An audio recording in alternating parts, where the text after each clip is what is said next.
Hello दोस्तों, कैसे आप सब। उम्मीद है आप सब अच्छे होंगे। मेरा नाम निशित रंजन और आप देख रहे हैं इंग्लिश विद निशित। चलिए आज की क्लास में हम फिर से बात करते हैं वर्ड्स पावर की और देखते हैं कि आज की क्लास में हमारे पास कौन कौन से वर्ड्स हैं और उसका मतलब क्या है। आप उम्मीद है पेन और पेपर लेकर बैठ गए होंगे अपने क्लास के हिसाब से और वर्ड्स नोट कर रहे होंगे। तो चलिए without wasting the time let's start the class. आज का जो पहला वर्ड है हमारा that is estimate. First word is estimate. जो पहला वर्ड है वो क्या है? एस्टिमेट है। एस्टिमेट का मतलब होता है आकलन करना। जैसे आप कोई सामान खरीदने जब जाते हैं किसी दुकान में तो आप करते क्या हैं, आप एक अंदाज़ा लगाते हैं, एक एस्टिमेट लगाते हैं कि इतने का सामान होगा। या आप जब कोई फंक्शन करते हैं तो आप एस्टिमेट लगाते हैं कि मेरा कितना खर्च होगा इस पर्टिकुलर काम में, ये जो काम हम करने जा रहे हैं उसका एस्टिमेट लगाते हैं। तो एस्टिमेट का यूज़ हम वहाँ पे करते हैं। या आप दुकानदार से बोलते हैं कि एक एस्टिमेट बना दीजिए मेरा कि कितना खर्च होगा, tell me about that estimate. तो आप एस्टिमेट बता दीजिए, तो वहाँ पर हम एस्टिमेट का यूज़ करते हैं। इथिकल। इथिकल मतलब होता है नैतिक। जैसे कभी कभी आप करप्शन देखते हैं समाज में कि people are very corrupt and they are not going to listen to others and a very non ethical acts are going on. Then what will you tell? You will tell कि I means we should behave that I am excepting that कि that police officer should behave ethically. मुझे ऐसा उम्मीद था कि जो police officer है वो कैसे बिहेव करेगा मेरे से, इथिकल नैतिक तरीके से बिहेव करेगा, नैतिक मूल्यों की बात करेगा, थोड़ा सा तो समझदार होगा, है ना। तो हम ये उम्मीद करते हैं, हमारी ये एक्सेप्टेशंस होती हैं कि ऐसा वो करेगा। तो नैतिकता की बात होती है कि देखो नैतिक मूल्य तो कुछ होना चाहिए हमारे लाइफ में, कुछ नैतिकता होनी चाहिए रिलेशनशिप्स में, फ्रेंडशिप में, है ना। तो दैट इज़ वो नैतिकता। तो वो कह रहा है कि इथिकल है, वो इथिकल है या नॉन इथिकल है, that is. Next one is evaluate. Evaluate का मतलब होता है मूल्यांकन करना। जैसे इवेल्युएट करो, काम का मूल्यांकन करो, कोई सामान का मूल्यांकन करो। जब आपको कहा जाएगा कि इसको इवेल्युएट करो तो आप क्या कहेंगे? दैट मूल्यांकन करना कहेंगे, है ना। इसका मतलब होता है मूल्यांकन करना। यहाँ पे फोनेटिक्स लिखा हुआ है इवेल्युएट।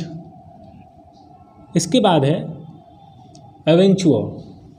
इवेंचुअल का मतलब होता है अंतिम, फाइनल, अल्टीमेट, है ना। आप अल्टीमेट की जगह पे इवेंचुअल का यूज़ कर सकते हैं, फाइनल का यूज़ कर सकते हैं। इसके साथ साथ हम लोग जो इस बोलने में यूज़ करते हैं इवेंचुअली, है ना, इवेंचुअली का यूज़ करते हैं। इवेंचुअली का मतलब होता है अंततः, अंततः वो मान गया, है ना। इवेंचुअली ही वॉज अग्रीड, अंततः वो मेरी बात मान गया, अंततः वो मेरी बात मान गया, उस तरीके से। अंततः आफ्टर मिडनाइट, है ना, आई अराइव्ड एट होटल, हम कहाँ पहुँचे? होटल पहुँचे। अंततः ये काम हुआ। हम बोलते हैं ना कि अंततः यार हो गया, फाइनली चलो अब ठीक हो गया। तो हम वहाँ पे क्या यूज़ करेंगे? इवेंचुअली का यूज़ करेंगे, है ना। एविडेंस। एविडेंस मतलब प्रूफ, वेरिफिकेशन जिसको कहते हैं। कि जैसे एग्जाम्पल के तौर पे अगर आप कहीं बाइक से जा रहे हो, राइट, आप अपनी स्कूटी से जा रहे हो और रास्ते में पुलिस ने पकड़ लिया आपको, ट्रैफिक वाले, तो आपसे क्या बोलेंगे? आप अपना एविडेंस दो, आप एक प्रूफ दो कि आप ही गाड़ी के ऑनर हैं, आप अपना एविडेंस दो कि आपके पास ड्राइविंग लाइसेंस है। तो that type of thing we say that evidence. Even कि जब क्राइम होता है, क्राइम स्पॉट पे जाते हैं, इन्वेस्टिगेटिंग टीम जब जाती है तो एविडेंस खोजती है, प्रूफ खोजती है ना। वैसे ही हम कभी कभी किसी की बात सुनते हैं और सुन के रिएक्ट कर देते हैं, तो हमें क्या चाहिए होता है? एविडेंस चाहिए होता है, एक प्रूफ चाहिए होता है, जिससे कि हम उस बात पे क्या करें? सत्यापन करें, उस बात में प्रूफ लाएं। एविडेंस से ही हमें ये पता चलेगा कि नहीं ये बात में कितनी सच्चाई है, ये सच है या झूठ है। तो एविडेंस तलाशा जाता है। कोर्ट क्या मांगती है? एविडेंस मांगती है, प्रूफ मांगती है। कोर्ट कहती है कि go and try to bring appropriate evidence. जाइए आप अप्रोप्रिएट एविडेंस लेके आइए, तब आप बोलिएगा कि हाँ ये आदमी गलत है कि नहीं है। पुलिस क्या करती है? पुलिस खोजती है क्या? देखिए हम आपको सेंटेंस बनाने के, आप ऐसे सेंटेंसेस बना सकते हैं। पुलिस एविडेंस खोजती है ना। पुलिस क्राइम स्पॉट पे जाती है, पुलिस एविडेंस खोजती है। तो एविडेंस का हम यूज़ वहाँ पे कर सकते हैं। Evil. Dowry is an evil of the society.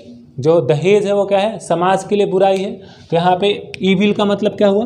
बुराई, है ना। ऐसे बहुत सारी बुराइयां हैं समाज में। Corruption is an evil, dowry is an evil, बहुत सारी बुराई हैं। जो भी बुराई की बात करेंगे तो वहाँ पे हम ईविल का यूज़ कर सकते हैं इंग्लिश में। Next one is exception. Exception, exception मतलब होता है अपवाद। अपवाद किसे कहते हैं? जब आप एक्सेप्शन टर्म यूज़ करते हैं, एक्सेप्शन का टर्म यूज़ करते हैं, इसका मतलब होता है अपवाद। अपवाद हम कहाँ यूज़ करते हैं? अपवाद कहने का मतलब कि जो अलग हो, है ना, उसको अपवाद कहते हैं।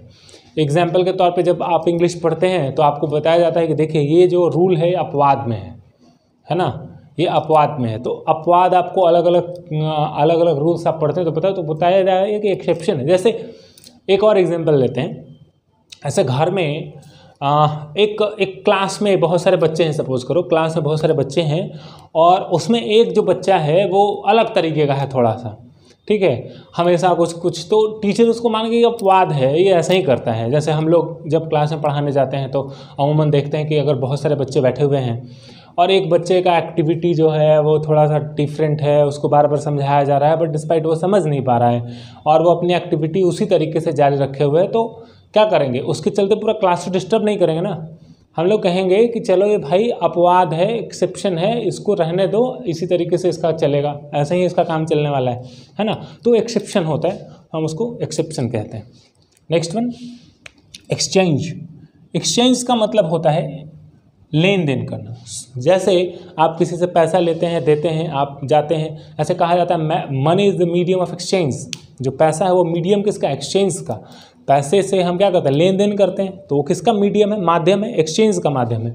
सेम उसी तरीके से जैसे अब जमाना आ गया कार्ड का, है ना, तो वहाँ पे भी आप एक्सचेंज करते हैं। जब लेन देन किसी चीज़ का करें तो उसको एक्सचेंज कहते हैं। स्वैप भी है, स्वैप का मतलब भी क्या होता है, लेन देन करना ही होता है। जैसे आप स्वैपिंग कार्ड आ गया है, स्वैप मशीन आ गया है, तो इसी तरीके से क्या आप स्वैप मशीन का मतलब क्या, लेन देन करने वाला मशीन है वो। स्वैप मशीन मतलब लेन देन करने वाला मशीन, कि आप लेन देन क्या कर रहे हैं, पैसों का ट्रांसफ़र हो रहा है उससे, राइट। चलिए, एक्सपेंस। एक्सपेंस का मतलब होता है खर्च। आप जो खर्च करते हैं बड़ा एक्सपेंसिव है बोल देते हैं, है ना। एक्सपेंस कितना है, कितना खर्च है तुम्हारा, तो मेरा खर्च इतना, महीने का इतना खर्च हो जाता है, मेरा इतना खर्च है, तो हम उसको कहाँ यूज़ करते हैं, एक्सपेंस उसको कहते हैं। एक्सपेंस का मतलब क्या होता है, खर्च। ये हमारा हुआ आज का वर्ड्स पावर। उम्मीद है आप सारे वर्ड्स पावर को नोट डाउन किए होंगे और इसको समझ गए होंगे। आप इसको फिर से एक बार पढ़ लीजिए, नोट डाउन कीजिए और सेंटेंस बनाइए। चलिए अब चलते हैं अपने ग्रामर सेक्शन की तरफ। जैसा कि आपको पहले से पता है कि हम लोग ग्रामर के सेक्शन में क्या पढ़ रहे हैं, ग्रामर के सेक्शन में कंजंक्शंस चल रहे हैं, कंजंक्शन की सीरीज़ हम लोग पढ़ रहे हैं। कंजंक्शन में आज हम लोग पढ़ेंगे क्या, आज हम लोग पढ़ेंगे लेकिन फिर भी। बिल्कुल, आज हम लोग जो बात करने वाले हैं लेकिन फिर भी की बात करने वाले हैं। आप बोलिएगा सर ये लेकिन फिर भी की बात कैसे करने वाले हैं, लेकिन फिर भी क्या होगा। जैसे हम लोग बातचीत में ऐसा बहुत बार बोलते हैं कि देखो हम बहुत कड़ी मेहनत किए लेकिन फिर भी हम पास नहीं हो पाए। वह बहुत मेहनत किया एग्ज़ाम में लेकिन फिर भी वह सफल नहीं हो पाया, है ना। वह बहुत कड़ी मेहनत किया लेकिन उसे सफलता नहीं मिली। ये कॉन्ट्रास्ट वाली बात है। कैसे सेंटेंसेज हैं ये, सारे के सारे कॉन्ट्रास्ट वाले सेंटेंसेज हैं। मतलब कि हम इधर कुछ काम पॉजिटिव कर रहे हैं, रिजल्ट नेगेटिव आ रहा है, काम पॉजिटिव हो रहा है, रिजल्ट नेगेटिव आ रहा है। ये जो कॉन्ट्रास्ट है, ये जो बात है, इसी को हम कॉन्ट्रास्ट कहते हैं, है ना। और उसी से मिलता जुलता हमारा सेंटेंस है लेकिन फिर भी। लेकिन हम पढ़ें लेकिन फिर भी हम पास नहीं कर पाए। हम बहुत मेहनत किए, बहुत प्रैक्टिस किए लेकिन हम इंग्लिश नहीं सीख पाए। सर ने बहुत कोशिश की लेकिन फिर भी हम नहीं सीख पाए। लेकिन फिर भी हम अक्सर अपने हिंदी के सेंटेंसेस में यूज़ करते हैं। और आप यकीन मानिए कि अगर आप ये सेशन कर लेते हैं तो लेकिन फिर भी से जुड़ा हुआ जो मामला है वो आपका ख़त्म हो जाने वाला है।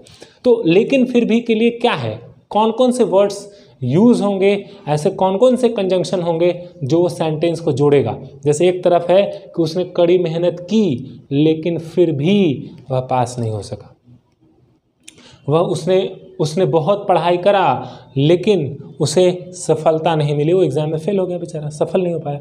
तो ये जो सेंटेंस है आप देख रहे हैं कि एक पहला सेंटेंस है लेकिन फिर भी है और उसके बाद दूसरा सेंटेंस है। लेकिन फिर भी का जो काम कर रहा है वो कौन है, वो काम कौन कर रहा है, वो कंजंक्शन कर रहा है, उसे जो जोड़ता है उसे हम कंजंक्शन कहते हैं।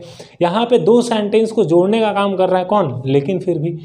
अब लेकिन फिर भी को इंग्लिश के स्ट्रक्चर में हम कैसे लाएंगे, उसके लिए हमारे पास तीन वर्ड है, but even so, but even then, but even now, है ना। उसको हम क्या कहेंगे, लेकिन फिर भी। जैसे हमारे पास कुछ एग्जाम्पल्स है, आइए कुछ एग्जाम्पल्स से रूबरू होते हैं, उसके बाद तो आपको एग्जाम्पल्स बनाना ही है। जैसा कि हम बार बार कह रहे हैं कि अगर आप एग्जाम्पल बनाएंगे तो इसमें कोई बुराई नहीं है।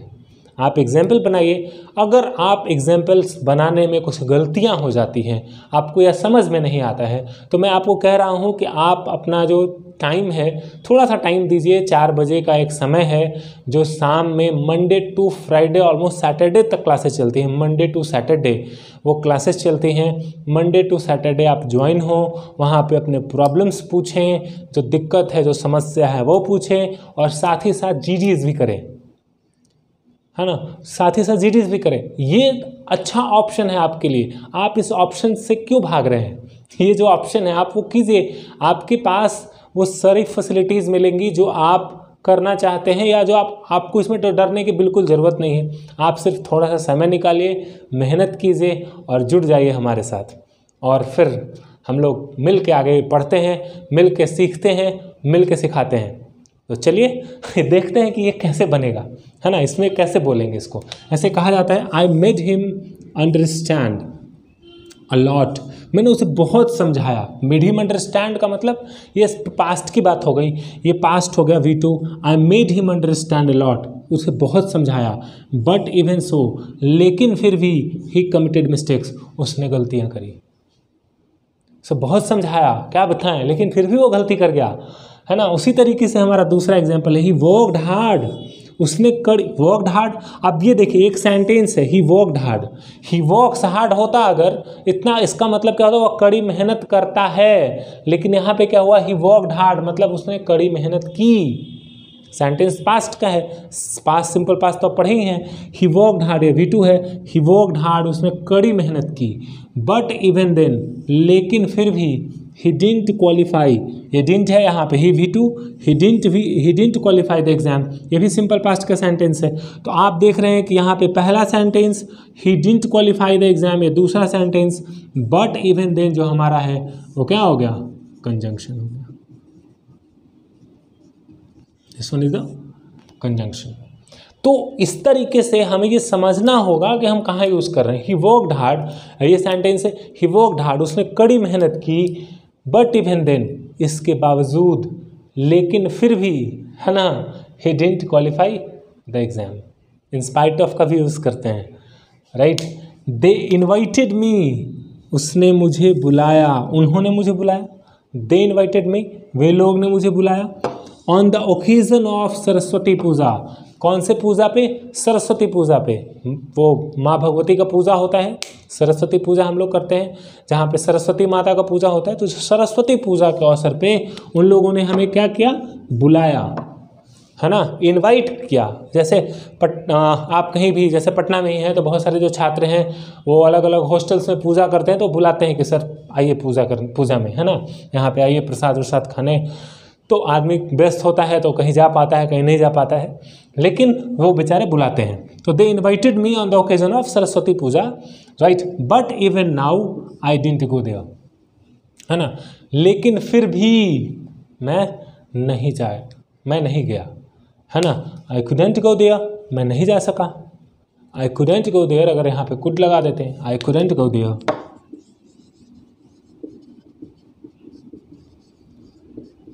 मैं नहीं जा सका। आई डिडंट गो देयर, मैं नहीं गया, बात वही है। तो इस तरीके से क्या करना है, आपको अपने सेंटेंसेस को बनाना है। आप जितना सेंटेंस बनाएंगे उतना बेहतर होगा, और ये बात तो मैं आपको पहले ही बता चुका हूँ। चलिए इसी के साथ आज का ये सेशन खत्म करते हैं। अगले दिन फिर आपसे मिलेंगे अपनी अगली क्लास को लेके। अगर आपको ये क्लास अच्छा लगा हो तो आप इसे ज़रूर शेयर करें, सब्सक्राइब कराएं अपने दोस्तों को बताएं, और कमेंट करना ना भूलें। चलिए इसी के साथ थैंक यू सो मच।